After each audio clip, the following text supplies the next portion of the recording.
Hello everyone welcome to learn with Yasmin. আজি ভিডিঅ'ত আমি আলোচনা কৰিম ক্লাছ 12 বায়োলজিৰ চেপ্টাৰ 10 মানৱ কল্যাণত অনুজীৱ। আমি অনুশীলনীৰ কোৱেশ্চন এনসাৰ পঢ়ি আছিলোঁ। সো আজি হ'ব অনুশীলনীৰ কোৱেশ্চন নাম্বাৰ 10। ৰাসায়নিক সাৰ আৰু কীটনাশক দ্ৰব্যৰ ব্যৱহাৰে অনুজীৱৰ ব্যৱহাৰেৰে হ্ৰাস কৰিব পাৰি, এইটো কেনেকৈ কৰিব পাৰি ব্যাখ্যা কৰা। সো যিবোৰ ৰাসায়নিক সাৰ আছে, যিবোৰ কীটনাশক আছে, সেইবোৰ হৈছে কি কেমিকেল, যিবোৰে বহুত ধৰণৰ ইয়াৰ সাইড ইফেক্ট আছে। গতিকে আমি ইয়াৰ ব্যৱহাৰ কম কৰিব পাৰোঁ অনুজীৱৰ ব্যৱহাৰ কৰি। ৰাসায়নিক সাৰৰ যি কাম, কীটনাশকৰ যি কাম, সেইবোৰ কাম কিছুমান অনুজীৱেও কৰিব পাৰে আৰু এই অনুজীৱবোৰ হৈছে ইক' ফ্ৰেণ্ডলি। গতিকে এই অনুজীৱসমূহ ব্যৱহাৰ কৰিলে সাইড ইফেক্ট নহয়। আৰু এইটো আমি কেনেকৈ কৰিব পাৰোঁ সেই বিষয়ে লিখিব দিছে। এনসাৰ হৈছে অনুজীৱক জীৱাশ্ম হিচাপে ব্যৱহাৰ কৰিব পাৰি। যিবোৰ অনুজীৱত মাটিৰ বাবে প্ৰয়োজনীয় পুষ্টি থাকে সেইবোৰক জীৱাশ্ম হিচাপে ব্যৱহাৰ কৰিব পাৰি। যিবোৰ অনুজীৱ আছে, অনুজীৱক জীৱাশ্ম হিচাপে বায়'ফাৰ্টিলাইজাৰ হিচাপে ব্যৱহাৰ কৰিব পৰা যায়। যিবোৰ অনুজীৱত মাটিৰ বাবে প্ৰয়োজনীয় পুষ্টি থাকে, মাটিত যিবোৰ পুষ্টিৰ প্ৰয়োজন হয়, সেইবোৰ পুষ্টি থকা যিবোৰ অনুজীৱ আছে, সেই অনুজীৱবোৰক ব্যৱহাৰ কৰি পেলাই আমি মাটিৰ উৰ্বৰতা বৃদ্ধি কৰিব পাৰোঁ। জীৱাশ্মৰ মূল উৎস হ'ল বেক্টেৰিয়া, ভেঁকুৰ, চায়ানোবেক্টেৰিয়া। যিবোৰ জীৱাশ্ম আছে, যিবোৰ বায়'ফাৰ্টিলাইজাৰ আছে, সেইবোৰৰ তাৰমানে মাইক্ৰবছ বায়'ফাৰ্টিলাইজাৰ অনুজীৱ জীৱাশ্ম আছে, সেইবোৰৰ উৎস হৈছে বেক্টেৰিয়া, ভেঁকুৰ, চায়ানোবেক্টেৰিয়া। ইহঁতে মাটিৰ উৰ্বৰতা বৃদ্ধি কৰাত সহায় কৰে। ইহঁতে মাটিৰ যিটো উৰ্বৰতা, মাটিৰ যিটো গুণ, পৰিপুষ্টি, সেইটো বৃদ্ধি কৰাব পাৰে। সো নাম্বাৰ 1 হৈছে মাহজাতীয় উদ্ভিদৰ শিপাত ৰাইজোবিয়ামে কিছুমান টেমুনাৰ সৃষ্টি কৰে। এই বেক্টেৰিয়াবিধে বায়বীয় নাইট্ৰজেন সংযোজন কৰি জৈৱিক অৱস্থালৈ ৰূপান্তৰিত কৰে আৰু উদ্ভিদে তাক পুষ্টি হিচাপে ব্যৱহাৰ কৰে। মাহজাতীয় শস্যৰ শিপাত ৰাইজোবিয়াম নামৰ এবিধ বেক্টেৰিয়া থাকে। এই বেক্টেৰিয়াবিধে মাহজাতীয় শস্যৰ শিপাত টেমুনাৰ সৃষ্টি কৰে। টেমুনা, সৰু সৰু টেমুনাৰ সৃষ্টি কৰে আৰু এই বেক্টেৰিয়াবিধে বায়বীয় নাইট্ৰজেন সংযোজন কৰি জৈৱিক অৱস্থালৈ ৰূপান্তৰ কৰে। তাৰমানে ইহঁতে যে টেমুনা যে সৃষ্টি কৰে, সেই টেমুনাসমূহত ইহঁতে বায়ুৰ পৰা নাইট্ৰজেন গ্ৰহণ কৰি নাইট্ৰজেনসমূহ সেই টেমুনাবোৰত ফিক্স কৰি ৰাখে, টেমুনাবোৰত ধৰি ৰাখে আৰু উদ্ভিদে তাক পুষ্টি হিচাপে ব্যৱহাৰ কৰে। তাৰপিছত এই যিবোৰ নাইট্ৰজেন আছে, ইয়াক উদ্ভিদে নিজৰ কামৰ কাৰণে ব্যৱহাৰ কৰে। নাম্বাৰ 2, এজোস্পাইৰিলাম আৰু এজোটোবেক্টৰ বেক্টেৰিয়াই মাটিত নাইট্ৰজেন স্থিতিকৰণ কৰে। সো দুটা বেক্টেৰিয়া, এটা হৈছে এজোস্পাইৰিলাম আৰু এটা হৈছে এজোটোবেক্টৰ। এই দুটা বেক্টেৰিয়াই মাটিত নাইট্ৰজেন ধৰি ৰাখে আৰু নাইট্ৰজেন হৈছে উদ্ভিদৰ কাৰণে বহুত ইম্পৰ্টেণ্ট এটা মেটেৰিয়েল হয়, এটা ইম্পৰ্টেণ্ট গেছ হয়। গতিকে এইবোৰ বেক্টেৰিয়া উদ্ভিদক নাইট্ৰজেন ব্যৱহাৰৰ যোগ্য কৰি দিয়ে। এনেতো বায়ুত বহুত নাইট্ৰজেন আছে, 78% নাইট্ৰজেন আছে, কিন্তু সেইবোৰ বায়ুৰ পৰা পোনে পোনে উদ্ভিদে ব্যৱহাৰ কৰিব নোৱাৰে আৰু সিহঁতক ব্যৱহাৰৰ যোগ্য কৰে অনুজীৱবোৰে। নাম্বাৰ 3, গ্লেমাছ গণটোৰ বহু প্ৰজাতিৰ ভেঁকুৰে মাইকৰহাইজা গঠন কৰে। গ্লমাছ এটা গণ হয়। গ্লমাছ প্ৰজাতিৰ যিমান অনুজীৱ আছে, গোটেই অনুজীৱবোৰে মাইকৰহাইজা গঠন কৰে। মাইকৰহাইজাই কি কৰে? মাটিৰ পৰা ফচফৰাছ শোষণ কৰি উদ্ভিদক যোগান ধৰে। সো মাটিত যিবোৰ ফচফৰাছ থাকে, ফচফৰাছবোৰক এই যিবোৰ মাইকৰহাইজা থাকে, মাইকৰহাইজাই শোষণ কৰি লয়, শোষণ কৰি পেলাই উদ্ভিদক যোগান ধৰে। তাৰপিছত নেক্সট হৈছে নাম্বাৰ বি, উদ্ভিদৰ মূল ৰোগ সৃষ্টি কৰা ৰোগ উৎপাদকবোৰক ধ্বংস কৰাত সহায় কৰে। উদ্ভিদৰ মূলত কিছুমান ৰোগ হয়, সেই ৰোগসমূহ যিবোৰ ৰোগ উৎপাদক, যিবোৰ এণ্টিজেনে সেই ৰোগবোৰক সৃষ্টি কৰে, সেই এণ্টিজেনসমূহক ধ্বংস কৰাত সহায় কৰে অনুজীৱে। দেন মাইকৰহাইজাই উদ্ভিদক লৱণতা, খৰাং বতৰ আদিৰ প্ৰতি সহনশীলতাৰ সৃষ্টি কৰাই উদ্ভিদক সামগ্ৰিক বৃদ্ধি আৰু বিকাশত সহায় কৰে। মাইকৰহাইজা থকাৰ কাৰণে যদি মাটিত যদি লৱণৰ পৰিমাণ যদি বাঢ়ি যায়, চেলাইনিটি যদি মাটিত বাঢ়ি যায় বা যদি খৰাং বতৰ হয়, পানীৰ নাটনি হয়, তেনে অৱস্থাতো উদ্ভিদক বচাই ৰখাৰ কাৰণে যিটো সহনশীলতা সেইটো বৃদ্ধি কৰাটো মাইকৰহাইজাই সহায় কৰে। Next question number 11। পানীৰ তিনিটা নমুনা যেনে নদীৰ পানী, পুতি জল আৰু ছেকেণ্ডাৰী ইফ্লুৱেণ্ট BOD পৰীক্ষাৰ কাৰণে লোৱা হ'ল। তিনিওটা নমুনাত ABC কৈ চিহ্নিত কৰা হ'ল।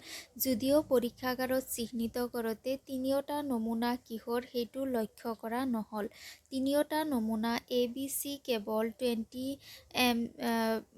mg/লিটাৰ, 8 mg/লিটাৰ আৰু 400 mg/লিটাৰকৈ উল্লেখিত হ'ল। কোনটো নমুনা আটাইতকৈ বেছি প্ৰদূষিত? তাৰমানে পানীৰ তিনিটা নমুনা লোৱা হৈছে। নমুনা A নদীৰ পানী, নমুনা B পুতি জল, বৰ্জনীয় পদাৰ্থযুক্ত পানী, গোটা আৰু জলীয় বৰ্জনীয় পদাৰ্থযুক্ত পানী, আৰু নমুনা C হৈছে ছেকেণ্ডাৰী ইফ্লুৱেণ্ট, তাৰমানে প্ৰাইমাৰী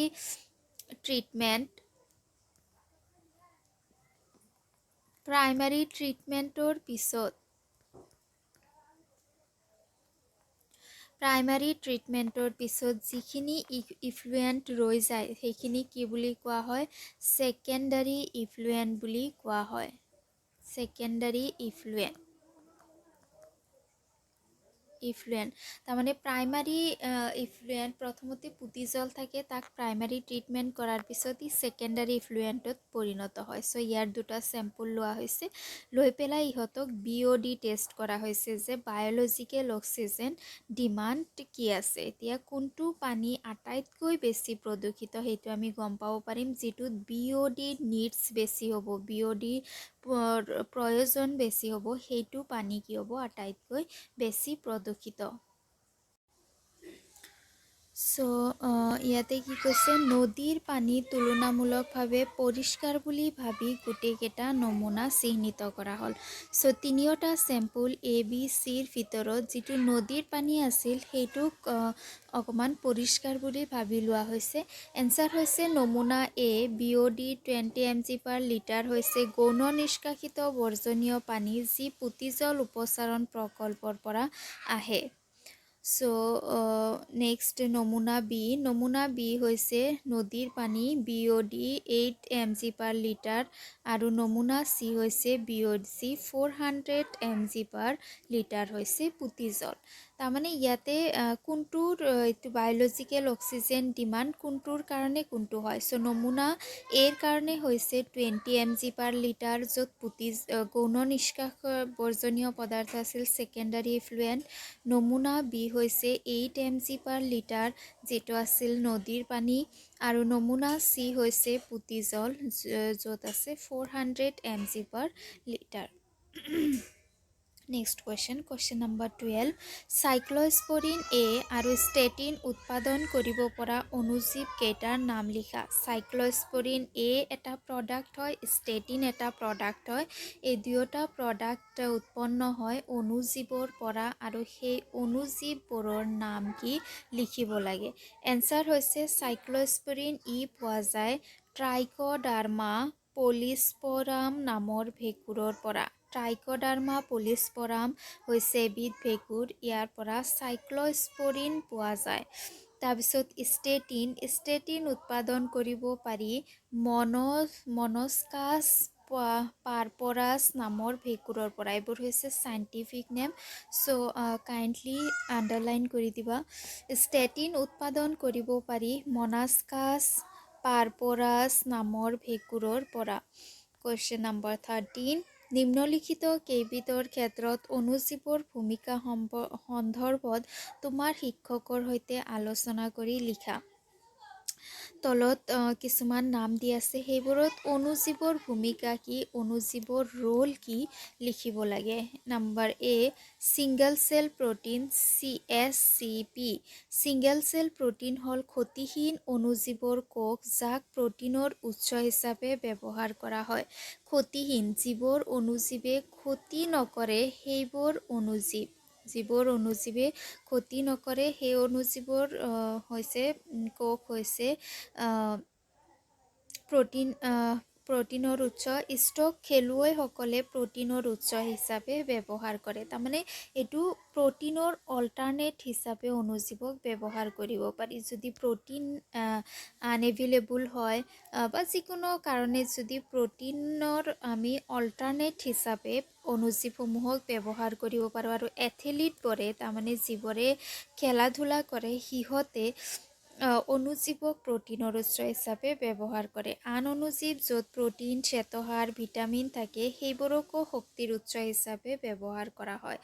যিবোৰ অণুজীৱত প্ৰটিন, শ্বেতসাৰ তাৰপিছত ভিটামিন থাকে সেইবোৰক শক্তিৰ উৎস হিচাপে ব্যৱহাৰ কৰা হয়। দেন মাটি, অণুজীৱই মাটিৰ উৰ্বৰতাৰ ভাৰসাম্যতা বজাই ৰখাত এক গুৰুত্বপূৰ্ণ ভূমিকা পালন কৰে। মাটিৰ যিটো উৰ্বৰতা থাকে, মাটিৰ যিটো ফাৰ্টিলিটি থাকে সেইটো বৃদ্ধি কৰাত অণুজীৱই গুৰুত্বপূৰ্ণ ভূমিকা পালন কৰে। অণুজীৱই পাচন প্ৰক্ৰিয়াৰ দ্বাৰা মাটিত উপযুক্ত হিউমাছ গঠন কৰে। এতিয়া মাটিত যিবোৰ গেলা পচা বস্তু, তাৰপিছত উদ্ভিদৰ পাত, উদ্ভিদৰ ডাল পাত, কাণ্ড, মৰা জীৱ জন্তু এইবোৰ যে মাটিত পেলোৱা হয় এইবোৰ অণুজীৱই কি কৰি দিয়ে, পচাই দিয়ে। চ' এই পচন ক্ৰিয়াৰ ফলত অণুজীৱই পচন ক্ৰিয়া কৰি পেলাই মাটিত হিউমাছ গঠনত সহায় কৰে। বহুত বেক্টেৰিয়া আৰু চায়ানোবেক্টেৰিয়াই বায়বীয় নাইট্ৰজেন স্থিতিকৰণ কৰে। চ' বেক্টেৰিয়া, চায়ানোবেক্টেৰিয়া যিবোৰ আছে সেইবোৰে এটমস্ফিয়াৰিক যিবোৰ নাইট্ৰজেন আছে, এটমস্ফিয়াৰত যিবোৰ নাইট্ৰজেন আছে সেই নাইট্ৰজেনসমূহক স্থিতিকৰণ কৰে, সেই নাইট্ৰজেনসমূহক ফিক্স কৰে। আৰু এনেকুৱা ধৰণৰ চায়ানোবেক্টেৰিয়া হৈছে এনাবিনা, নষ্টক, এইবোৰ হৈছে চায়ানোবেক্টেৰিয়াৰ উদাহৰণ। Question number 14 গুৰুত্ব বুজি নিম্নলিখিতবোৰ অধক্ৰমত সজাই মানৱ সমাজৰ কল্যাণত কোনে কিমান গুৰুত্বপূৰ্ণ ভূমিকা পালন কৰে সেইটো লক্ষ্য কৰিবা। উত্তৰটো কাৰণ দৰ্শাই ব্যাখ্যা কৰিবা। তলত কেইটামান নাম দিয়া আছে, যেনেকুৱা জিফাৰ, চাইট্ৰিক এচিড, পেনিচিলিন, দৈ, এইবোৰৰ কোনটোৰ কিমান গুৰুত্ব সেইমতে, তাৰমানে প্ৰথমটো যিটো আটাইতকৈ বেছি গুৰুত্ব সেইটো আগতে লিখিব লাগিব, তাৰপিছত নেক্সট যিটো গুৰুত্ব, তাৰপিছত নেক্সট এনেকৈ গুৰুত্ব হিচাপে নামবোৰ সজাব লাগিব আৰু তাৰপিছত প্ৰতিটোৰে কাৰণ দৰ্শাই ব্যাখ্যা কৰিব লাগিব। চ' আটাইতকৈ গুৰুত্বপূৰ্ণ হৈছে পেনিচিলিন। পেনিচিলিন এণ্টিবায়'টিক হয়। তাৰপিছত হৈছে জিফাৰ, দৈ আৰু তাৰপিছত চাইট্ৰিক এচিড। এতিয়া কেনেকৈ প্ৰতিটো গুৰুত্বপূৰ্ণ সেইটো কাৰণ দৰ্শাব দিছে। প্ৰথমতে হৈছে পেনিচিলিন। পেনিচিলিন হ'ল এণ্টিবায়'টিক যি ৰোগ উৎপাদকবোৰক ধ্বংস কৰি জীৱন ৰক্ষা কৰে। পেনিচিলিন হৈছে এটা এণ্টিবায়'টিক, এটা প্ৰতিজৈৱিক যিয়ে ৰোগ উৎপাদক বা এণ্টিজেন যিবোৰে আমাৰ শৰীৰত ৰোগ সৃষ্টি কৰিব পাৰে সেইবোৰক ধ্বংস কৰি আমাৰ জীৱন ৰক্ষা কৰে। নাম্বাৰ 2 হৈছে জিফাৰ। জিফাৰ হৈছে কোনো ধৰণৰ প্ৰদূষণ সৃষ্টি নকৰা ইন্ধন। ইয়াক গাঁও অঞ্চলত ৰন্ধা বঢ়া, লাইট আদিৰ বাবে ব্যৱহাৰ কৰা হয়। জিফাৰৰ পৰা কোনো ধৰণৰ প্ৰদূষণ নহয়। সাধাৰণতে যিবোৰ পুতিজল আছে, পুতিজলসমূহৰ উপচাৰণৰ সময়ত আমি জিফাৰ প্ৰস্তুত কৰিব পাৰোঁ আৰু ইয়াৰ সহায়ত গাঁও অঞ্চলত কুকিঙৰ কাৰণে, লাইটেনিঙৰ কাৰণে ইয়াক ব্যৱহাৰ কৰা হয় আৰু জিফাৰ ব্যৱহাৰ কৰিলে পৰিৱেশো প্ৰদূষণ নহয়। নেক্সট হৈছে দৈ। দৈ কেনেকৈ গুৰুত্বপূৰ্ণ? দৈ হ'ল উত্তম পুষ্টিযুক্ত খাদ্য য'ত ভিটামিন B12 থাকে। দৈ এটা পুষ্টিযুক্ত খাদ্য হয় য'ত ভিটামিন B12ৰ পৰিমাণ বহুত বেছি থাকে। Next number 4 citric acid. Citric এচিডক খাদ্য সঞ্চয়ৰ বাবে ব্যৱহাৰ কৰা হয়।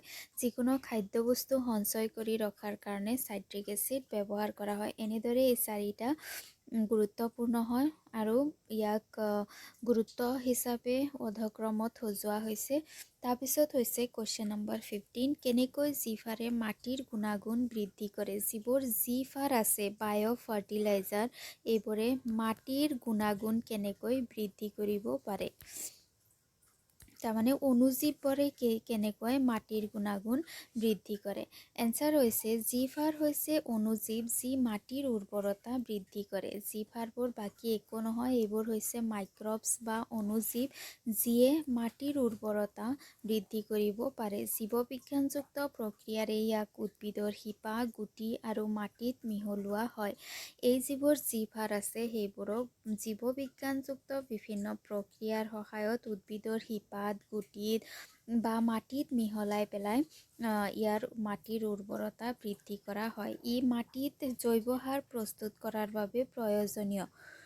মাটিত যাতে জীৱ সাৰ প্ৰস্তুত হয় তাৰ কাৰণে ই গুৰুত্বপূৰ্ণ হয়। বেক্টেৰিয়া আৰু চায়ানোবেক্টেৰিয়া প্ৰজাতিবোৰে উদ্ভিদৰ শিপাত নাইট্ৰজেন স্থিতিকৰণ কৰে। বেক্টেৰিয়া আৰু চায়ানোবেক্টেৰিয়া যিবোৰ আছে সেইবোৰে কি কৰিব পাৰে, এইবোৰৰ প্ৰজাতিবোৰে উদ্ভিদৰ শিপাত নাইট্ৰজেন স্থিতিকৰণ কৰে। নাইট্ৰজেন উদ্ভিদৰ কাৰণে অতি ইম্পৰ্টেণ্ট হয়। নাইট্ৰজেন বায়ুত থাকে, বহুত পৰিমাণে থাকে, 78% থাকে, কিন্তু ইয়াক পোনে পোনে উদ্ভিদে ব্যৱহাৰ কৰিব নোৱাৰে। গতিকে বেক্টেৰিয়া, চায়ানোবেক্টেৰিয়া যিবোৰ আছে সেইবোৰে উদ্ভিদৰ শিপাত নাইট্ৰজেন স্থিতিকৰণ কৰে, নাইট্ৰজেন ফিক্স কৰে, নাইট্ৰজেন ধৰি ৰাখে যাতে ইয়াক উদ্ভিদে ব্যৱহাৰ কৰিব পাৰে। নষ্টক এনাবিনা হ'ল নাইট্ৰজেন স্থিতিকৰণ চায়ানোবেক্টেৰিয়া। যিবোৰ বেক্টেৰিয়াই উদ্ভিদৰ শিপাত নাইট্ৰজেন ফিক্স কৰি ৰাখে, নাইট্ৰজেন ধৰি ৰাখে, সেইবোৰ হৈছে নষ্টক আৰু এনাবিনা। এক্সাৰচাইজৰ কুৱেশ্যন এনচাৰ ইয়াতে কমপ্লিট হৈছে। নেক্সট ভিডিঅ'ৰ পৰা আমি ইয়াৰলি কুৱেশ্যন পেপাৰ ছল্ভ কৰিম। Thank U.